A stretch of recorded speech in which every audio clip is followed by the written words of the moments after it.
اچھا مجھے بتائیے کہ پاکستان کی جو سیاست ہے اس کو آپ کہاں دیکھتے ہیں؟ بیکاز ہم مد مقابل ابھی نہیں ہیں انٹرنیشنلی، ہم لوگ کافی جگہوں پہ بہت پیچھے ہیں. کوئی کہتا ہے ڈیموکریٹک ہے، کوئی کہتا ہے فیوڈل ہے، کوئی کہتا ہے انڈسٹریل ہے.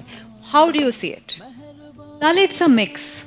There's a lot of polarization in politics now. مختلف سیاسی جماعتیں ہیں، مختلف نمائندگی ہے، مختلف آئیڈیالوجیز ہیں، مختلف منشور ہیں. کسی کا رجحان اس طرف ہے، کسی کا رجحان رائٹ پہ ہے، کسی کا لیفٹ پہ ہے. ریلیجس پارٹیز ہیں، they are more inclined towards religion. سیاست میں اب بہت کچھ ہو گیا ہے. میں کبھی کبھی کہتی ہوں کہ اٹس سیاسی کھچڑی. لیکن اس میں مزہ آتا ہے کیونکہ ہر کسی کا پوائنٹ آف ویو سننے کو ملتا ہے. لیکن سیاست میں جب گالم گلوچ آ جاتی ہے، بدتمیزی آ جاتی ہے، وہ برداشت نہیں ہوتی ہے. ہونی بھی اور نہیں چاہیے. وہ کلچر کچھ حد تک آ گیا ہے سیاست کے اندر. یہ کلچر ہم سب نے مل کے ختم کرنا ہے. وجہ کیا ہے اس کلچر کی؟ وجہ یہ ہے کہ تربیت، جی سیاسی تربیت. پھر جب آپ اپنے لیڈر کو دیکھتے ہیں کہ اگر وہ گالیاں دے رہا ہے تو پھر آپ کے فالوورز بھی گالیاں دیں گے. اگر دیکھتے ہیں کہ جی آپ کے جو بڑے ہیں وہ بدتمیزی کریں، جیسے گھر میں ہوتا ہے، گھر میں اگر آپ دیکھیں گے کہ بڑے بدتمیزی کریں تو بچے چھوٹے وہی سیکھیں گے. بالکل. وہ ایک تربیت کا طریقہ ہوتا ہے. تو جب ہی ہم کہتے ہیں کہ گراس روٹ لیول کے جو ورکرز ہوتے ہیں ان کی تربیت جب سیاسی جماعتیں کرتی ہیں تو بہت ضروری ہوتا ہے کہ اس میں ایک ایسا کلچر پیدا کریں جہاں افہام و تفہیم کے ساتھ سب آگے چلیں. یہ بہت ضروری ہے. آئی تھنک ایکسیپٹنس کی بھی بہت ضرورت ہے. جو آپ نے کھچڑی کی بات یس. کی تھی، بڑی اچھی بات کی تھی آپ نے، اور آپ نے اس کے بعد وضاحت بھی کی اس چیز کی کہ ہر کسی کا پوائنٹ آف ویو سامنے آتا ہے. لیکن پوائنٹ آف ویو کہنے کا ایک طریقہ کار بھی ہوتا ہے نا. ایک آپ Absolutely. گالی دے کے دے سکتے ہیں، ایک آپ دلائل کے ساتھ دے سکتے ہیں. جی ہمارے یہاں ہمیں یہ سکھایا جاتا ہے کہ آپ اپنا پوائنٹ آف ویو دلائل کے ساتھ دیں. بے شک سامنے والا اسے ایکسیپٹ کرے نہ کرے، we can agree to disagree, but then your point of view there is a certain way how you give your point of view. پارلیمان میں بیٹھنے کے کچھ قواعد و ضوابط ہیں کہ آپ نے پارلیمان میں کس طرح گفتگو کرنا ہے، بدتمیزی نہیں کرنی، لباس کس طریقے کا ہونا چاہیے، آپ نے بات کس طریقے سے کرنی ہے، ہاؤس کو ایڈریس کس طریقے سے کرنا ہے. وہ چیزیں ذہن میں ہونی چاہیے. ہمارے شو پہ ایک گیسٹ آ چکی تھیں، آئی تھی، اینی نام تھا ان کا، any Arsalan.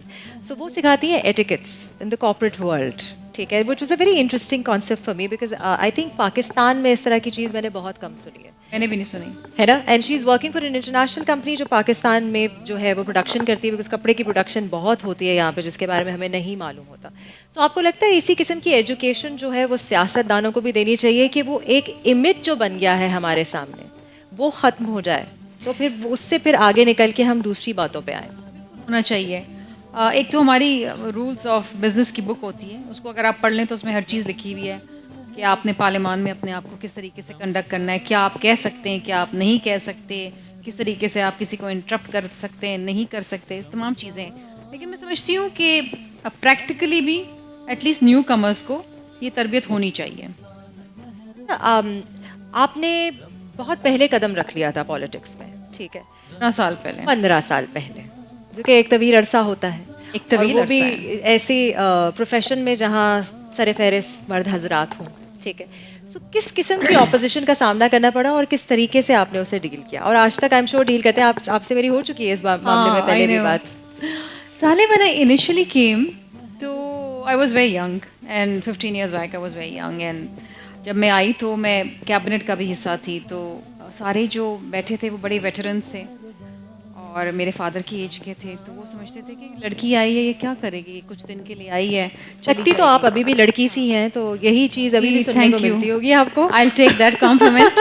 That is a true complement. So at that time, I worked hard اور محنت کری. بیکاز اگر آپ نے کسی بھی پروفیشن میں رہنا ہے تو پھر there are no shortcuts. محنت تو لازمی ہے. محنت کری، اپنے آپ کو منوایا، اپنے کام کو منوایا. یہ کسی بھی شعبے کے لیے لازم ہے کہ آپ یہ نہیں سوچ سکتے کہ چلیں اگر آپ پڑھے لکھے ہیں، اچھے خاندان کے ہیں تو you are here to stay. There is a lot of competition. There is, yes. جو پوزیشنز ہیں وہ اتنی سی ہیں، لوگ اتنے سارے ہیں. سو اگر آپ نے منوانا ہے تو آپ نے بہت سارے کام کرنے ہیں. اور سیاست کو میں سمجھتی ہوں کہ ایک خدمت ہے. اگر آپ اس کو نیک نیتی کے ساتھ کریں تو آپ واقعی لوگوں کی خدمت کر سکتے ہیں. لوگوں کے چھوٹے چھوٹے مسئلے بھی ہوتے ہیں اور ان کی داد رسائی کے لیے جب وہ آپ کے پاس آتے ہیں اور ان کی جب داد رسائی ہوتی ہے، مسئلے حل ہوتے ہیں، تو آپ کو ایک انر سیٹسفیکشن ہوتی ہے کہ باقی آپ نے کسی کی مدد کی, اس کا کام ہو گیا, اس کی دعائیں, اس کے چہرے کی مسکراہٹ is a lot of satisfaction that you get. That is the appreciation that you want for your work. Yes.